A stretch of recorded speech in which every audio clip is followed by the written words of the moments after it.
So guys अभी हम मंदिर के लिए निकल पड़े हैं। एक बार हम ऑलरेडी मंदिर जा चुके हैं, बट उस दिन बहुत ज़्यादा रेन थी तो सारंग को वो मज़ा नहीं आया। और दूसरा गुफ़ा, वहाँ पर गुफ़ा आज मैं आपको दिखाऊंगी। उस दिन तो रेन हो गई थी तो और मूड भी ख़राब हो गया था, तो आज हम आपको दिखाएंगे। और ये देखिए आप, हमारे चैम्प को पूरा एक्साइटेड है गुफ़ा में जाने के लिए। और सबसे अच्छी बात है कि जो हनुमान मंदिर है ना, वो क्लब महिंद्रा के हमारे बिल्कुल वॉकिंग डिस्टेंस में है। तो जो लोग क्लब महिंद्रा आएंगे उनके लिए तो बहुत अच्छी वाली अपॉर्चुनिटी है। वो लोग कभी भी जाके दर्शन कर सकते हैं।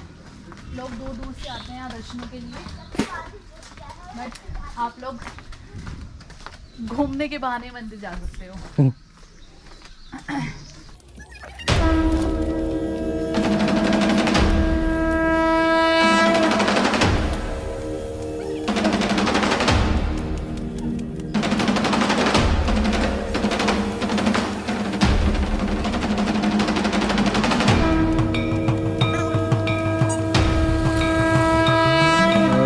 गाइस हम लोग पहुंच चुके हैं हनुमान जी के मंदिर। यहाँ पे गुफा भी है, माँ वैष्णो देवी की गुफा उन्होंने बनाई है, अच्छा बनाया है। और ये हम आपको दिखाएंगे। इसके पास एक नैनीताल टेक्सटाइल डेवलपमेंट कॉर्पोरेशन की शॉप भी है।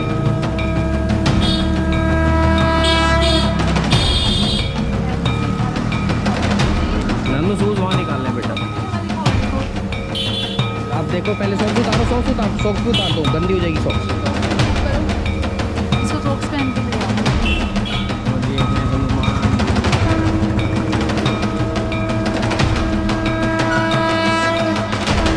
आगे है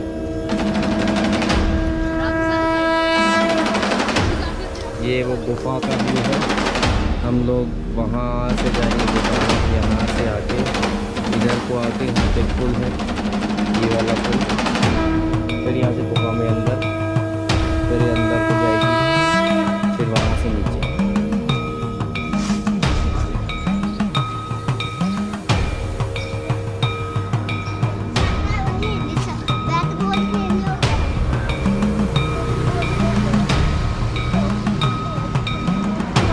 और सबसे बड़ा अट्रैक्शन पॉइंट जो है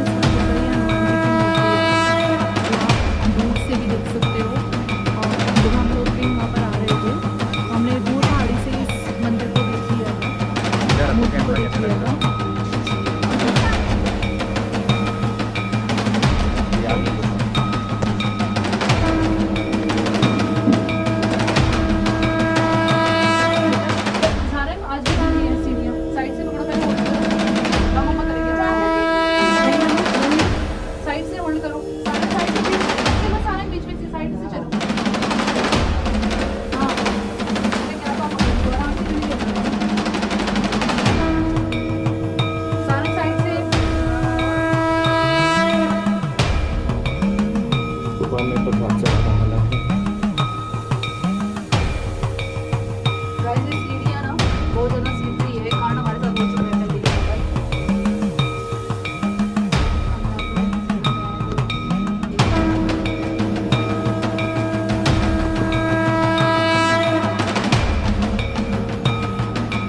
अगर आप लोग भी नौकुचिया ताल में आते हैं तो आप इस मंदिर में ज़रूर विज़िट करें। ये जो मंदिर है वो मौनी माई जी का मंदिर है और मौनी माई जो जी हैं वो बाबा नीम करोली जी की शिष्य थी। और जैसे कि आपने अभी बोर्ड पे भी पढ़ा कि वो 62 इयर्स तक मौन रही थी। और यहाँ पर ऐसा माना जाता है, यहाँ की जो मान्यता है कि जैसे नीम करोली बाबा जी के बारे में मुझे कुछ ज़्यादा बताने की ज़रूरत आई थिंक सो नहीं है। बाबा नीम करोली जी जो हैं वो भगवान हनुमान जी के अवतार माने जाते हैं और इनकी मान्यताएं वो किसी से छुपी नहीं हैं, इनके जो चमत्कार हैं वो किसी से छुपे नहीं हैं, सब जानते हैं इनके बारे में। इन्हीं की शिष्य थी माँ मौनी माई जो 62 इयर्स तक मौन धारण किए हुए थी। और यहाँ पर ऐसा माना जाता है कि जो भी लोग यहाँ पर अपनी विश मांगते हैं उनकी विश जो है वो ज़रूर पूरी होती है। और ये जो अभी अभी आपने भगवान हनुमान जी की मूर्ति जो है वो देखी, वो इन्हीं के द्वारा यहाँ पर बनवाई गई थी। यहाँ पे योगा क्लासेस भी चलती हैं और जिनको योगा में इंटरेस्ट है या योगा करते हैं उनके लोकल लोग यहाँ पे योगा मैट रखे हैं और नीचे अंडरग्राउंड की योगा क्लासेस चलती हैं। और ये विश बॉक्स हमने कल भी यहाँ पे विश लिखी थी, इनको जिसकी जो विश होती है इसमें डाल देते हैं। इनकी ये मान्यता है कि यहाँ पे जो विश लिख के डाल दी जाती है वो पूरी होती है। हमने कल ही डाल दी थी तो इसलिए शायद हमारे में डाले।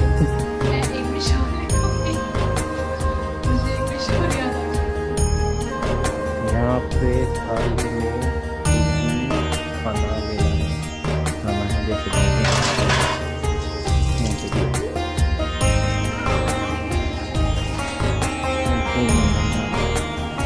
मिले बैठना जाए अच्छी अच्छी बातें सुनने से धार्मिक स्थलों पर लिखी रहती है।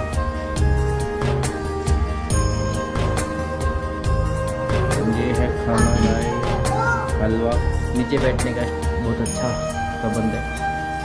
रोटी मार के खाते हैं तो डाइजेशन अच्छा होता है। और ये है इस मंदिर के टेक केयरर, तो आप इन्हीं से जान लीजिए इस मंदिर की मान्यता है। वीडियो थोड़ा सा आपका वीडियो थोड़ा शूट कर लूँ। कल यहाँ बहुत भीड़ थी, कल जैसे वहाँ कुछ स्पेशल था कल? कहाँ? यहाँ मंदिर में। यहाँ तो रोज़ भी भंडारा होता है। अच्छा, ओके ओके। कल मैंने देखा था काफ़ी लाइन लग रही, मुझे लगा कुछ स्पेशल दिनों का, संडे के दिन कोई नई मान्यता कोई ऐसा। यहाँ पे जो है अप्रैल मई जून लगातार भंडारा चलता है। अप्रैल मई जून, ओके ओके। उसके अलावा 27 मई 3 जून वार्षिक उत्सव होता है, वो स्पेशल वार्षिक उत्सव, उसमें क्या होता है? उसमें बाहर के जो है वहाँ के बहुत भगत हैं, बॉम्बे, दिल्ली, पूना, लखनऊ, ये लोग आते हैं। अच्छा अच्छा। और यहाँ पे भागवत करवाते हैं और रामायण होती है, शिवार्चन होता है, ये सब चीज़ें होती हैं, आध्यात्मिक अनुष्ठान होते रहते हैं। ये जो जिन माँ का मंदिर है, इनकी एक तो स्पेशल बात वही थी कि इन्होंने 62 ईयर तक कुछ बोले नहीं, मौन व्रत रहा। बाकी इन्होंने और कुछ क्या क्या किया कुछ? ये बचपन से ही जो है आध्यात्म की ओर जुड़ी हुई थी। शादी होने के बाद, 4 बच्चे होने के बाद भी घर गृहस्थी के साथ साधना करती रही और 30 साल की उम्र से इन्हें मौन ले लिया। ओके। ये इनके प्रथम गुरु बद्रीनाथ हैं और फिर दूसरे गुरु हैं नीम करोली बाबा। वो नीम करोली बाबा के सबसे पुरानी शिष्या है जो साधक रही है। शिष्य बहुत हैं, आप भी हैं, हम भी हैं, दूसरे भी हैं, मगर साधना करा हुआ कोई भी नहीं है इनके अलावा।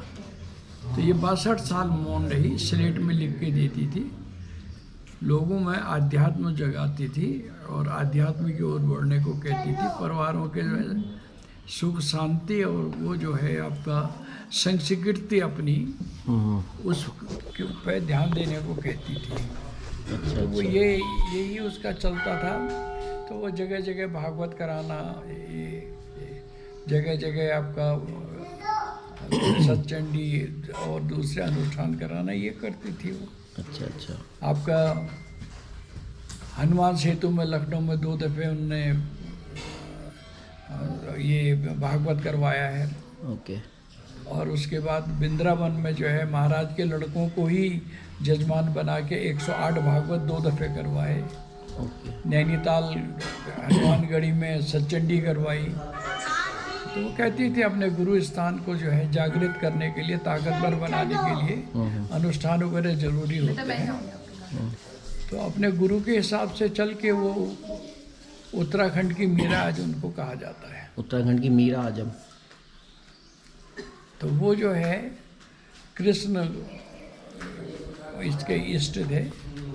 और दस्यों चीज़ें जो हैं लोगों ने महसूस की हैं। और वो जो है अब समय मिला, सुविधा हुई तो लोगों को बताया जाएगा। और ये भी योग भी इन्हीं का चलाया हुआ है यहाँ पे। योगा मौन मेडिटेशन, यहाँ पे मौन पे ही ज़्यादा वो होता है। अच्छा, योग मौन बिगर योगा के जो है, योगा जो है फिजिकल है, तो यहाँ मौन योग होता है, भगवान से जुड़ना।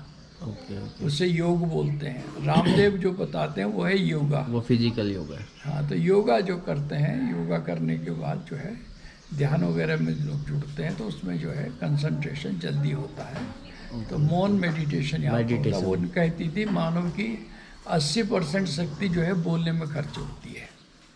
तो हम लोग बहुत ज़्यादा बोलते हैं और जो उसमें एनर्जी खर्च होती है, जो हमारी टोटल एनर्जी है उसका 80% बोलने में ही खर्च हो जाता है। अच्छा। तो इसलिए कहती थी वो कि थोड़ी देर 2 घंटे कम से कम लोगों को मौन रहना चाहिए और सहना सीखें। वो कहती थी हर छोटी छोटी बात में जो है परेशान होना, दूसरे को भी उसमें उल्टा सीधा कहना, उसकी जगह पे, क्योंकि जो कर्म किए हैं उनका नतीजा तो आना ही आना है, तो वो भुगतने तो पड़ेंगे ही।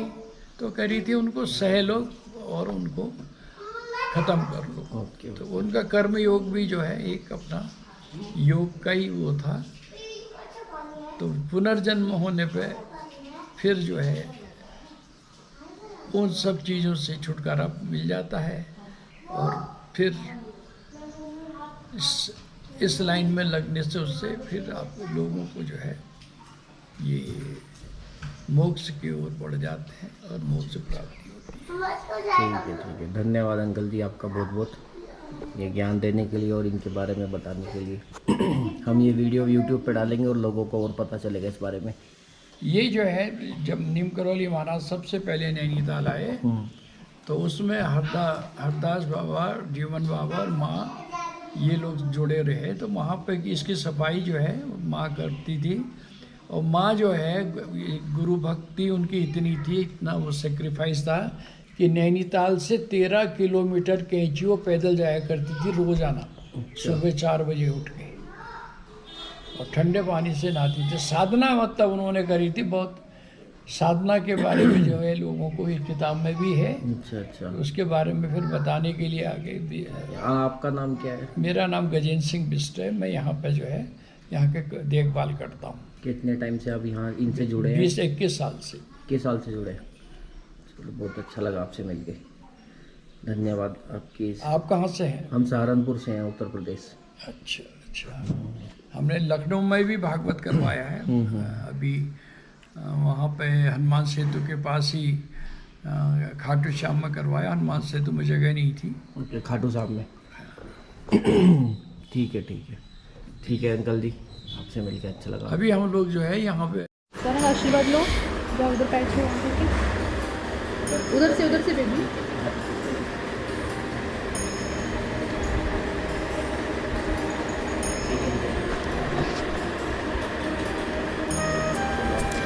सो गाइस, ये था माँ मोनी जी का मंदिर और हनुमान जी की मूर्ति जो कि 52 फीट है। और जैसा कि यहाँ के टिक्कर ने भी बताया कि सबसे बड़ी मूर्ति जो है वो यहाँ पर बनवाई गई है, क्योंकि माँ मोनी जो थी वो नीम करौली जी की बहुत ही बड़ी भगत थी। और नीम करौली जी के बारे में मुझे कुछ ज़्यादा आई थिंक नहीं बताने की ज़रूरत है। एप्पल कंपनी के स्टीव जॉब्स और फेसबुक कंपनी के मार्क जुकरबर्ग को सभी जानते होंगे।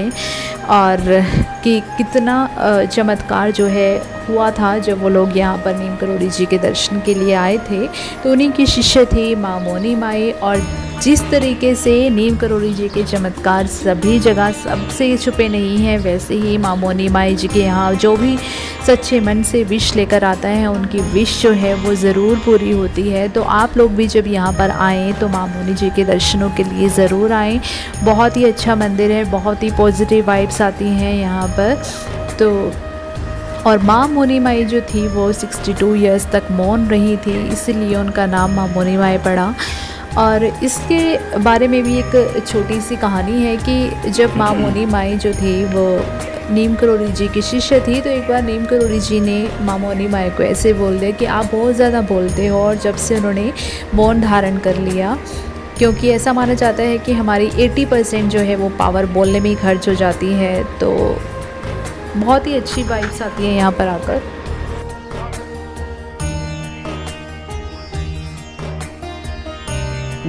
यहाँ से हमारे मेन रोड पे नदी है।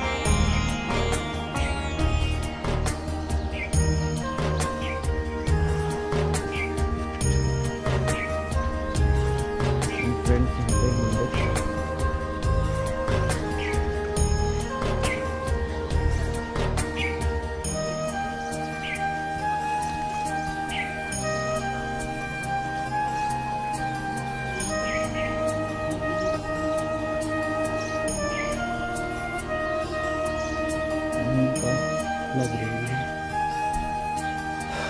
उनके बारे में बताया।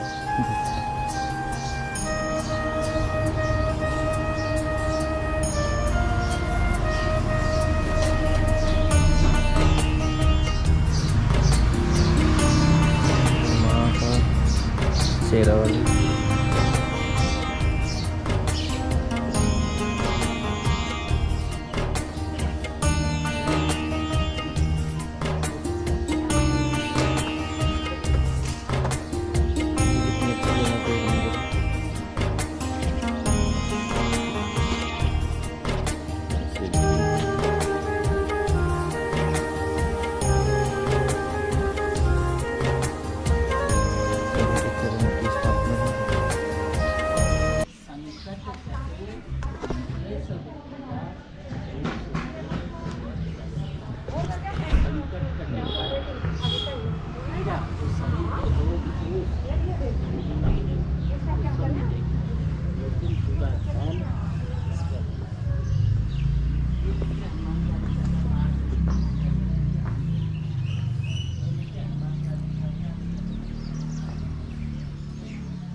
और गाइस ये लोग मम्मा बेटा दोनों सुरंग होते। सुरंग देखने का इतना शौक था, दोबारा सुरंग में उल्टा आएगा। और वो कहाँ से आएगा, उसे यहाँ से आना चाहिए, यहाँ से होते हुए सीढ़ियों से ऊपर। अब ये यहाँ आपको लेके दिखेंगे ये लोग। आवाज़ तो आ रही है। ओहो ये ऑलरेडी आ गए। ठीक है ये रहे। सो गाइज़ आज के ब्लॉग में इतना ही। इसी तरीके के नए नए ब्लॉग्स देखने के लिए बने रहिए आपके अपने चैनल फिट फैमिली ब्लॉग्स के साथ। लाइक कीजिए, सब्सक्राइब कीजिए एंड बेल बटन दबाना ना भूलिए। एंड गाइस जब भी आप लोग चैताल में आए, जो इस मंदिर में आप लोग ज़रूर आएँ दर्शनों के लिए। सच्चे मन से अपनी मान्यता लेकर आएँ, आपकी विश ज़रूर पूरी होगी।